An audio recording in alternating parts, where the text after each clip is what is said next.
What's going on today, guys? I wanted to speak about something that can really help a lot of new start business owners. And if you're just an entrepreneur that's just starting out in your journey and you're looking to start an online business, you're looking to go somewhere or have an idea, but you're procrastinating on getting that idea out into action, and you're just stuck in that loop of designing a website, coming up with a logo, coming up with a name for your brand.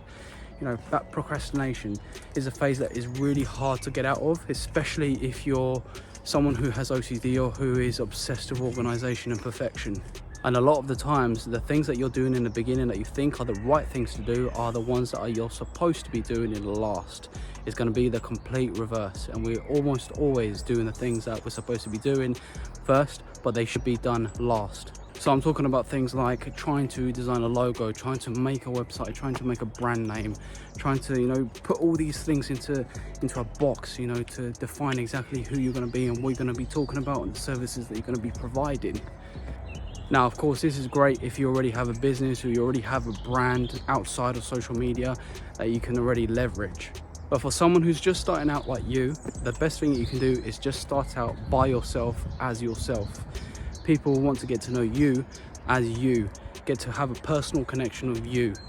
But not only this, guys, you also, if you just test the market and start putting things into action, start offering the services that you do to the people, go and find out your clients, who they are, where they live, and everything about that. You're going to start to understand how to mold your your business to the current market and see what the actual real-time demand of the market is, rather than doing all of that in reverse and trying to fit yourself into the current market with no success or little success. And so once you've done that and you've actually built a clientele, you understand the markets, the different businesses out there that you can actually help, and the different people that you're working with, how to deal with them, what's going to happen, and this is crucial and this is going to be your competitive edge, is you're going to be able to niche down to a specific business sector or industry and then provide them better value than other people who are more generalist, who already have a brand planned out and everything and haven't actually tested the market yet.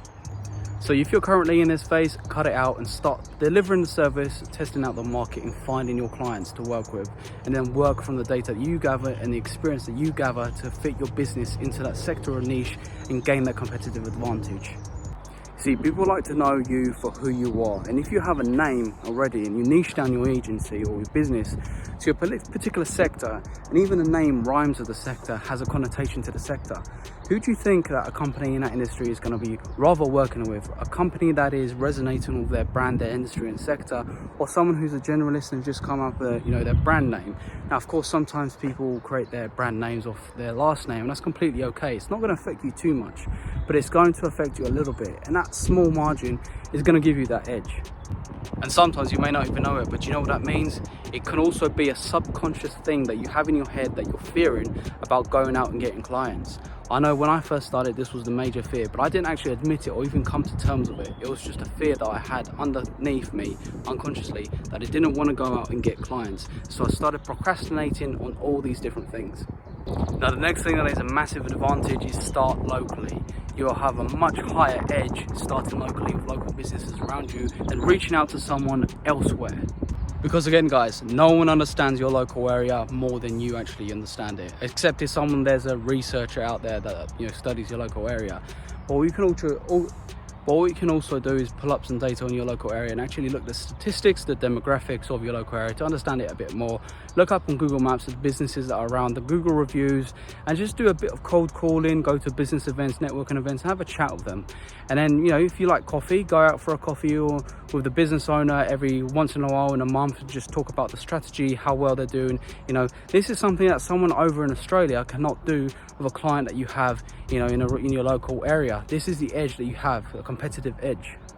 And then there's a plus side. You can actually visit them and take content. You can take photos, videos, or work with them personally. Get referrals of the people around you. That kind of stuff. It all compounds, especially in a local business. I'm really trying to find a spot because the sun is just going on my eyes and on my face. Try and aim for higher ticket clients. If you get higher ticket clients, what the benefit is going to be for you is that the amount that you spend trying to find leads, trying to convert clients can be quite costly, especially in the beginning as you're not so experienced. And this is why you shouldn't go to e-commerce at first, because that's where the big boys play, and that's where you have to have really thin margins and really know what you're doing in order to get the clients. So start off with high ticket clients locally and understand their business, because if you're spending 50 quid on a lead or 50 pounds on a lead, if you're from America we call it quid, then you can, you get a £5,000 job that's worth the £50 lead. But if you're selling a product on e-commerce that is £20 and you're spending, I don't know, £17 on that, advert or acquiring that client to sell, then it's going to be a lot harder for you. So start off with high ticket clients that can actually pay off your ad spend or the amount of time and energy that you try and find those clients for that particular business, and it's going to be much more worthwhile. Now, when it comes to actually delivering the service to the person, to the business, you always want to under-promise and over-deliver. There are certain things that you do, which can be, for example, when you're running ads or Facebook ads, you can actually increase the amount of Google reviews or start up an email campaign. These are free things that are completely free. All you need is the data. And you can, this is a way of over-delivering on your message. Don't tell them that you're going to be doing that. This is just a symptom or a side effect, and they're going to be wowed that this has come along because they weren't expecting it, and it's going to make them want to work with you even more.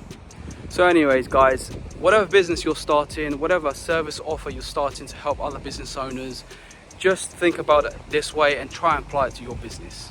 So yeah guys, I hope this helped, and if you have any questions, put them down below in the comments, message me personally, and like the video and subscribe to see more. And the more people subscribe, the more stuff I will be willing to share.